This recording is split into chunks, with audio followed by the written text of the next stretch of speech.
Hey guys, welcome back to another episode of EdgeMasterGaming, where today I decided to cover some important things about the game that you may or may not know. I felt that this would be good to cover because there are so many new players since the mobile update dropped. In this video, I'll be showing you specific things about player movement, weapon bugs, and a few random things that I'm certain would be beneficial to you. But before I get started, do me a favor and remember to hit that like button if you wind up enjoying this video, and definitely consider subscribing. Also, make sure that you check out the description box for links that support my channel and Project Lazarus as well. Alright guys, without further ado, let's get started. As mentioned, the first thing that I'm going to cover is movement, specifically player movement against the zombies.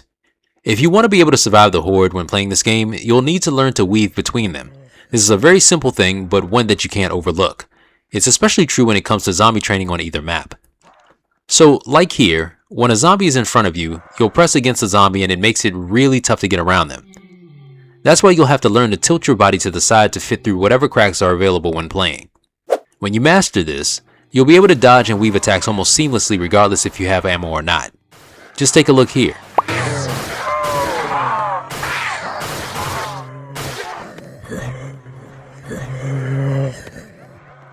Alright, so now that I've covered that, let's go ahead and move on to something more fun. Okay, so there are times when you're playing Lazarus and you may encounter a situation like this. There are a ton of zombies that are coming after you and you actually corner yourself by going upstairs. And you're thinking to yourself, oh my gosh, what am I going to do?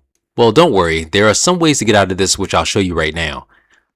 The coolest way to do this is to hop over them to get back downstairs, and this is how you do it.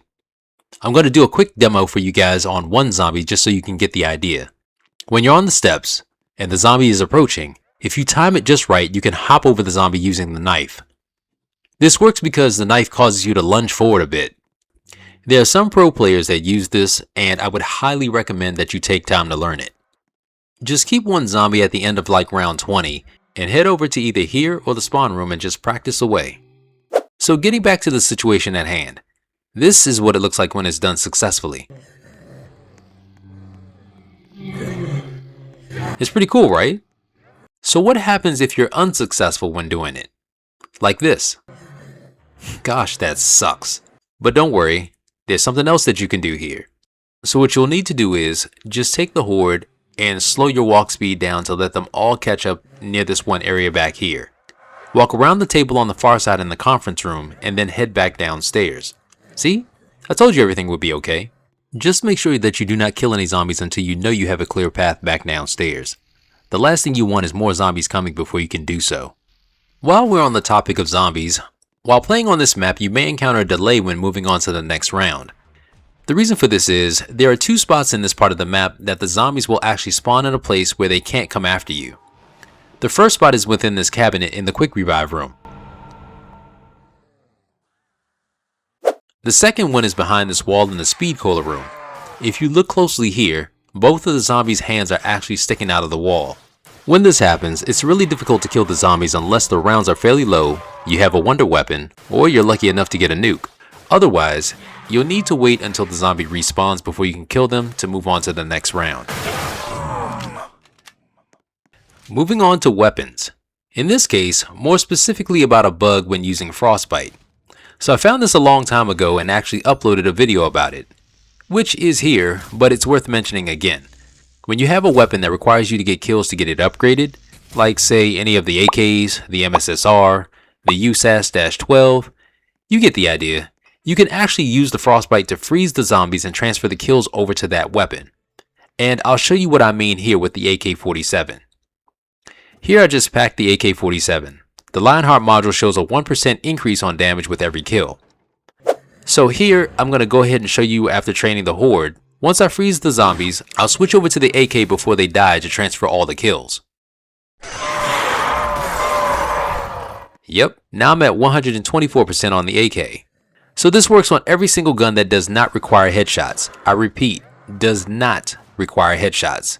So if you're thinking about powering up the crossbow or something, forget it. Another minor tidbit that I want to mention about weapons is, did you know that you can only get the Whizzbanger if you do the Easter egg?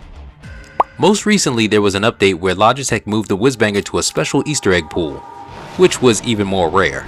So I jokingly said in my update video that I was going to do the Easter egg for luck in order for me to get it. And sure enough, that weapon didn't show in the mystery box pool at all until I did the Easter egg. This happened to me 3 times now. Once is luck, 2 times may be a coincidence, but 3 times? It has to be true. Next on my list is power-ups. Recently, Logitech posted something in the Discord about how the power-ups appear in the game. He described them as randomly ordered sets.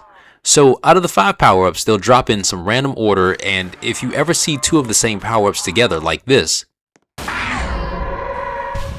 then that means that you're at the end of a set and that you're starting a new one. So of course, I usually don't keep up with power-ups, right? But if you're high rounding and you're waiting on a max ammo or an insta-kill, this is a good way that you can tell that you're due for one to show, which goes into my next topic. And that is short timing. Some of the power-ups don't last as long as they're supposed to after appearing on the map. A typical time for a power-up is about 25 to 30 seconds.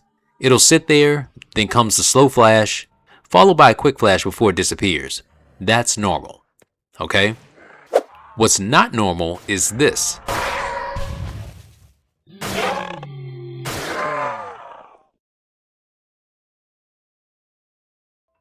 Just wait for it, and there it goes. Gone, just like that. Also, there are times when the quick flash on the power-up short times as well. There's usually about 9 quick flashes left before the power-up disappears. But as you see here, it only flashes 3 times, which is crazy. In this particular game that I'm showing you, I didn't pick up any power-ups at all just to note their behavior without any interference from me. And it's inconsistent.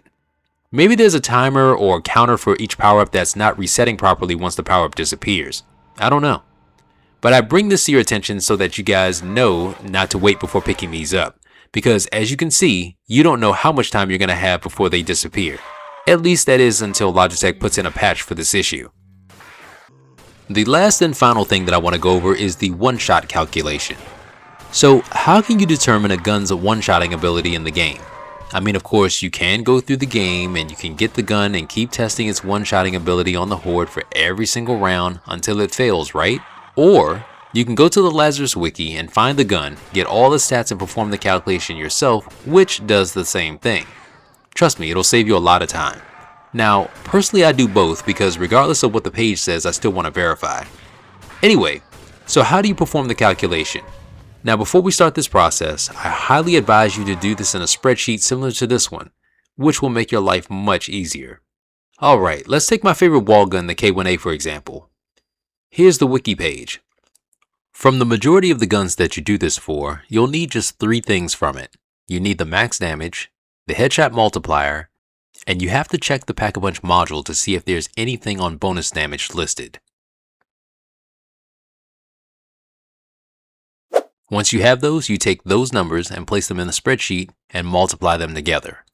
Just make sure that you convert the bonus damage percentage to a decimal and multiply everything by 2 to account for the double tap, and you should get 2,375. That's your total headshot damage per shot when packed. Alright, so now that we have that calculated, you need to know how to find the zombie health per round. And that's listed here on this page. Anything that's less than round 10 is this calculation, and anything above or equal to round 10 is this calculation. So I plugged in the latter calculation, which looks like this. But I made it depend on this cell for the round number. So all you need to do is try different rounds in that sheet. And once you confirm the 2 rounds that are above and below the one-shotting damage, you found the round that it can one-shot to. I also added this column where the calculation is total headshot damage divided by total zombie health, which will give you a percentage. Anything above 100% means it's a guaranteed kill. Anything below that means that you gotta put in more shots. Plain and simple. Now, I know that this gun can one-shot to round 19, so let's test it. So, on round 18, as you can see, I'm guaranteed above 100% to one-shot the zombie.